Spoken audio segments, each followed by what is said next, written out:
साथियों, जरा सी जिंदगी में व्यवधान बहुत है, तमाशा देखने को यहाँ इंसान बहुत है, और खुद ही बनाते हैं हम पेचीदा जिंदगी को।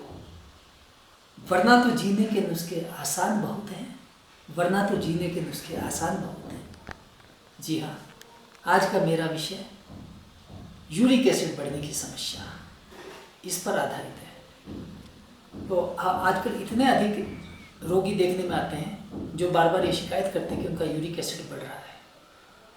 उनकी नॉर्मल वैल्यू हमेशा बढ़ी रहती है। तो ऐसे रोगियों के लिए आज यहाँ कुछ विषय मैं प्रस्तुत कर रहा हूँ। यूरिक एसिड बढ़ना, उसका जो प्रमुख कारण आयुर्वेद महर्षियों ने लिखा है, वही लिखते हैं कि माधव निदान आयुर्वेद का एक बहुत बड़ा ग्रंथ है।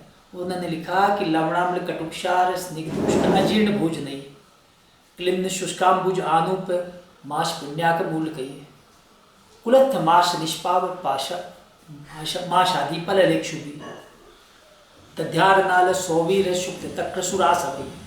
इस तरह से बहुत सारी बातें बताई कि इनके कारण यूरिक एसिड बढ़ता है। यूरिक एसिड बढ़ने के जो, इसको हम हिंदी में बात करें, माधव निदान ने जो लिखा कि बहुत अधिक मात्रा में नमक का सेवन करना, खट्टी चीज़ों का सेवन करना, निरंतर अचार मसाले, मिर्च मसाले, इनका सेवन करना, लवणाम्ल कटुक्षार, पापड़ का बहुत अधिक सेवन करना, और सूखे हुए मांस का सेवन करना, जो मांस को सुखा लिया जाता है उसका सेवन करने से यूरिक एसिड बढ़ता है। आयुर्वेद में महर्षियों ने इस रोग को वात रक्त नाम दिया है, और इसको अंग्रेजी भाषा में हम गाउट नाम से भी जानते हैं। और आगे जो कारण बताए, कुल्थी का सेवन, कुल्थी एक दाल होती है, उसका ज़्यादा सेवन करना, उससे भी यूरिक एसिड होता है। उड़द की दाल, कुलत्थ माश निष्पाव, शाक आदि, हरी सब्जियां, पत्तेदार सब्जियां, पलल इक्षुभी, पलल कहते हैं मांस और इक्षु कहते हैं गन्ना। तो गन्ना और गन्ने से बनने वाली चीनी, गुड़, शक्कर इत्यादि के अंधाधुंध सेवन करने से भी यूरिक एसिड बढ़ता है। इसके अलावा जो कारण बताया, दही, कांजी, लस्सी और आसव अरिष्टों का भी ज़्यादा मात्रा में सेवन करने से यूरिक एसिड बढ़ता है। और इसके अलावा शास्त्र में ये लिखा कि बहुत विरोधी आहार भोजन सेवन करना, अध्यशन, बार बार जब तक पिछला भोजन हजम नहीं हुआ उससे पहले ही दोबारा भोजन कर लेना, यह भी एक बहुत बड़ा कारण वात रक्त का माधव निदान में कहा गया, आचार्य माधव ने लिखा। और इसके अलावा एक बहुत बड़ा कारण है क्रोध का, बहुत अधिक क्रोध करना, और दिन में सोना और रात को जागना, ये आदतें आपको यूरिक एसिड बढ़ाती हैं। तो ये कारण बताए ऋषियों ने कि इन कारणों से आपका वात रक्त रोग आपको हो जाता है। अब लक्षणों का आपको सबको पता है, लक्षण साधारण बात है। लक्षणों में पैर में दर्द होगा, अंगूठे के पास दर्द होगा, इस तरह के लक्षण, और किसी को रक्त विकार, अनेक प्रकार के लक्षण इसमें आते हैं। तो हम वो बात नहीं कर रहे हैं, लेकिन हमारे जो आयुर्वेद में, प्राचीन आयुर्वेद महर्षियों ने जो आसान नुस्खे बताए कि हम किस तरह से यूरिक एसिड को कंट्रोल कर सकते हैं, यहाँ मैं चर्चा करूँगा। मेरी बात यहाँ से शुरू करना चाहूँगा कि एक हकीम साहब ने लिखा कि हर साले मसल, हर माह में कै, हर हफ्ते फाका, हर दिन में। बहुत सुंदर पंक्तियाँ हैं, बहुत ही प्रेरित करने वाली लाइनें हैं। हर साले मसल, साल में एक बार जुलाब लेना चाहिए। मसल कहते हैं जुलाब, दस्तावर औषधि का साल में एक बार सेवन करना चाहिए। हर माह में कै, महीने में एक बार वमन करना चाहिए, पानी पी करके निकालना चाहिए। आपको योग की भाषा में गज करनी, जो ऋषियों ने लिखा, गज करनी यह आनिए, पिए पेट भर नीर, ताहि युक्ति सो काढ़िए, रोग ना होत शरीर। तो हर साले मसल, हर माह में कै, हर हफ्ते फाका, हफ्ते में एक बार व्रत रखना चाहिए अनिवार्य रूप से। हर दिन मैं से मतलब है किसी प्रकार का जिसमें हल्के से आशा वरिष्ठों का थोड़ा सेवन करते रहना चाहिए। तो वो क्यों लिखा है इन्होंने हकीम साहब ने? उनका उद्देश्य है कि हमारा शरीर नियमित रूप से शुद्धि चाहता है। हमारे शरीर का प्रतिदिन उसमें इतने जहरीले तत्व पैदा होते हैं कि यदि हम उनकी शोधन नहीं करते हैं तो हमें ये रोग हो जाता है।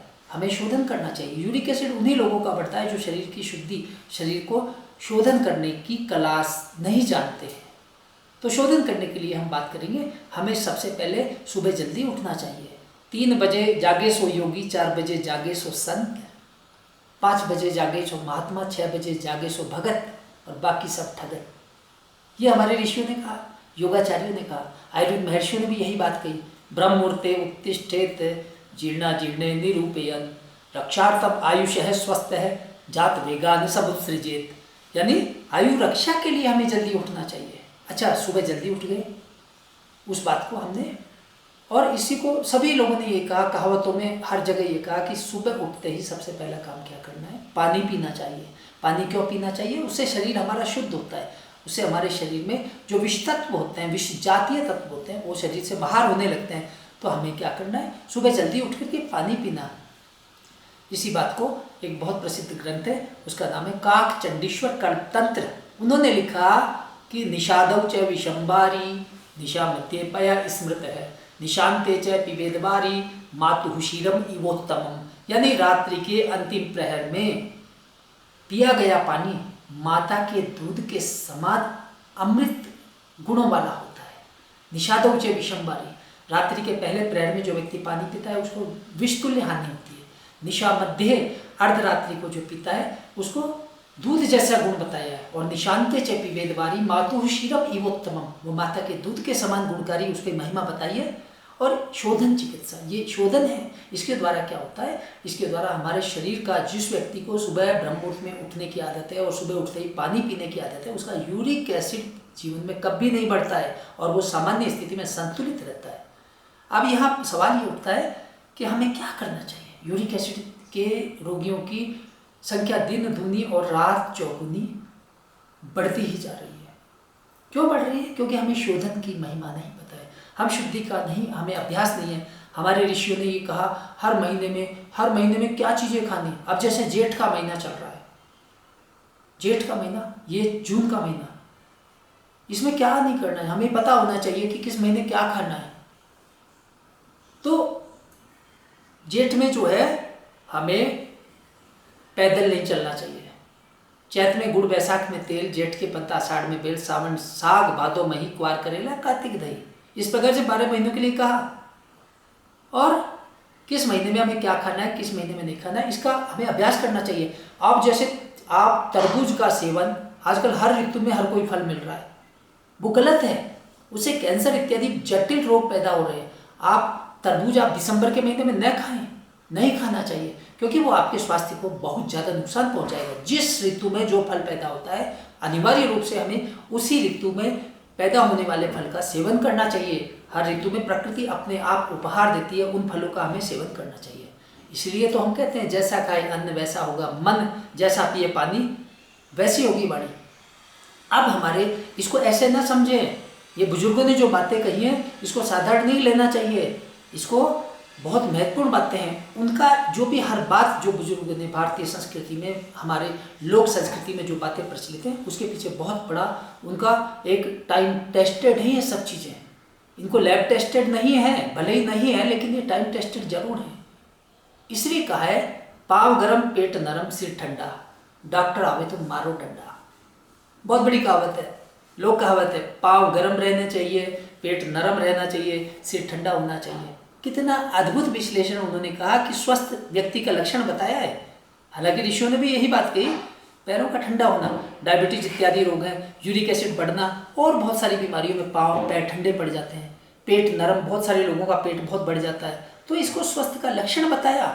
सिर का ठंडा होना भी बहुत बड़ा लक्षण बताया। हाइपरटेंशन हो गया, उसमें सिर गर्म रहता है, और भी किसी को चक्कर आते हैं तो सिर गर्म होता है, पित्त प्रकोप हो जाता है, तो वो सब इन कारणों से हमारा सिर गर्म रहता है। इसलिए हमें क्या करना है, अब मेरा मुख्य विषय यहाँ पर यूरिक एसिड की बात कर रहे थे, हमें क्या करना है। देखिए आज का जो विषय है इसमें हमें धीरे धीरे हमें यूरिक एसिड का उसको कम करने का प्रयास करना चाहिए। आयुर्वेद ये कहता है धीरे धीरे चलोगे तो बार बार मिलेंगे, तेज तेज चलेंगे तो हरिद्वार मिलेंगे। कहने का मतलब ये हुआ कि ज़्यादा तेजी से दवाइयाँ नहीं लेनी चाहिए। आज जो हम अन्य पद्धतियों की, आधुनिक चिकित्सा पद्धतियों की जो दवाइयाँ जो लेते हैं यूरिक एसिड को घटाने के लिए, वो सब हमारे शरीर में यूरिक एसिड का जो सामान्य स्तर है उसको भी, जो लाभकारी हिस्सा होता है यूरिक एसिड, जो हमारे शरीर में, यूरिक एसिड तो सबके शरीर में है, अब वो एक जो नॉर्मल वैल्यू है उसको भी वो दवाइयाँ उसको वॉश कर देती है, उसको भी शरीर से बाहर कर देती हैं। लेकिन जो आयुर्वेद की औषधियाँ हैं वो निरापद होती हैं, उनके साइड इफेक्ट्स नहीं होते हैं। इसलिए हमारे चरक महाराज ने साफ लिखा कि प्रयोग है शमयेद व्याधिम जो नान्यम अन्यम उदीरियेत नासौ विशुद्ध शुद्धस्तु शमयेद यो ने कोपियेत। तो अब हम मूल विषय पर आते हैं। आज सबसे हमारा प्रमुख जो हमारा विषय है, उसमें हम ये बताना चाहेंगे कि हमें यूरिक एसिड के रोगी को क्या सेवन करना चाहिए। अभी हमने थोड़ी देर पहले बताया क्या नहीं करना चाहिए। तो यहाँ पहली बात कर रहे हैं, एक तो क्या है कि ऐसा हमें जो कम मात्रा में सेवन करना है वो चीज़ें हैं नमक, टमाटर, सिरका, अमचूर, नींबू का रस, दही और लस्सी जो खट्टी नहीं होनी चाहिए, और आलू का सेवन कर सकते हैं। गेहूँ, हम सेवन करने वाली चीज़ों की बात कर रहे हैं। गेहूँ, चावल, मूंग, जौ, मसूर, चना, अरहर, लाल चावल। फलों में हम चेरी, पाइनएप्पल, संतरा, पपीता, मुनक्का, आंवला, और ताज़ा घी थोड़ी मात्रा में, ताज़ा दूध, बथुआ, चौलाई, करेला, अदरक, परवल और मकोए, और फल तरकारियों से बने हुए घर पर ही बने हुए सूप, इनका हम सेवन कर सकते हैं।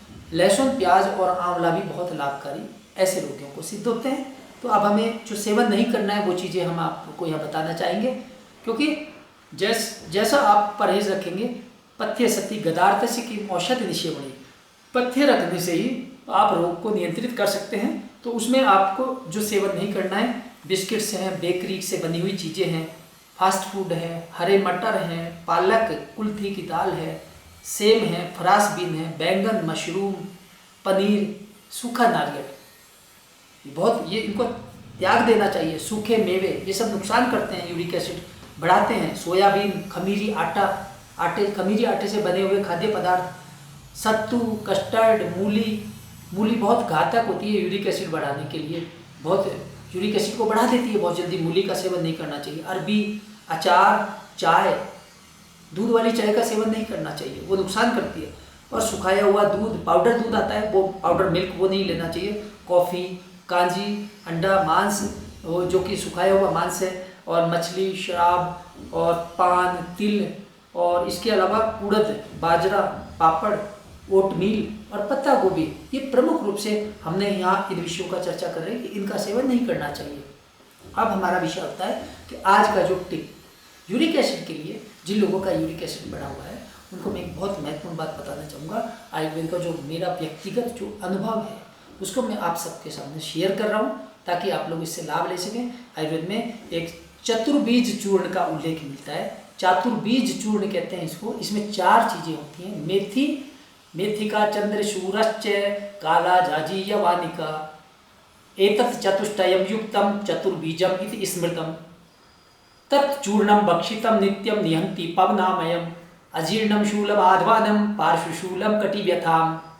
अद्भुत श्लोक है, आयुर्वेद वाङ्मय का एक वरदान है आम व्यक्ति के लिए। इसका अभिप्राय ये हुआ, आप लिख लीजिए, आप अपना पेन कॉपी ले लीजिए। ये कह रहे हैं कि मेथी 50 ग्राम मेथी, 50 ग्राम कलौंजी, 50 ग्राम चंद्रचूर जिसे हालू के बीज भी कहते हैं, पंसारियों के इसी नाम से मिलता है, और अजवायन, चारों चीज़ें 50-50 ग्राम की मात्रा में लेकर के इनको बारीक चूर्ण बना लीजिए। इस चूर्ण को मिलाकर रख लीजिए आधी चम्मच की मात्रा में। सुबह शाम भूखे पेट हल्के गर्म पानी के साथ या थोड़े से ठंडे पानी के साथ भी इसका सेवन सुबह शाम करना है, भूखे पेट सेवन करना है। यूरिक एसिड को कंट्रोल करने के लिए आयुर्वेद का साक्षात वरदान स्वरूप है ये नुस्खा। और इसका जो और भी लाभ मिलेंगे, जो आचार्य मैंने जो श्लोक आपको सुनाया उन्होंने लिखा, इन चारों का सेवन करने से तत्चूर्णम भक्षितम नित्यम, तत्चूर्णम भक्षितम नित्यम, इस चूर्ण को जो व्यक्ति नियमित रूप से सेवन करेगा, निहंति पवनामयम, उसके वायु संबंधी विकार शांत हो जाएंगे। इसलिए ऐसे रोगी जिनको वायु रोग है उनको नियमित सेवन करना चाहिए। अजीर्णम शूलम आत्मानम, और जिस व्यक्ति को अजीर्ण यानी इंडाइजेशन है, पेट में दर्द रहता है, आत्मान गैस्ट्राइटिस रहती है, पार्श्व शूलम कटी व्यथा, पसलियों में दर्द है और कमर में दर्द रहता है, माताओं बहनों को कमर दर्द की बहुत शिकायत रहती है, उनको इसका सेवन अनिवार्य रूप से करना चाहिए। इतने सारे लाभ एक औषधि प्रयोग से आपको इतने सारे लाभ मिल रहे हैं। तो पहला आज का मेरा टिप ये है। दूसरा एक आसान प्रयोग मैं बता देता हूँ। वो एक लोक कहावत है, उसमें साफ लिखा है कि हरड़ बहेड़ा आंवला, चौथी डाल गिलोए, पंचम जीरा डाल कर निर्मल काया होए। अर्थ आप समझ गए होंगे। हरड़ बहेड़ा आंवला इसका पाउडर लेना है और इसमें गिलोय का पाउडर मिला देना है। आप बराबर मात्रा में सब चीज़ें ले सकते हैं, 20-20 ग्राम ले सकते हैं, 50-50 ग्राम ले सकते हैं।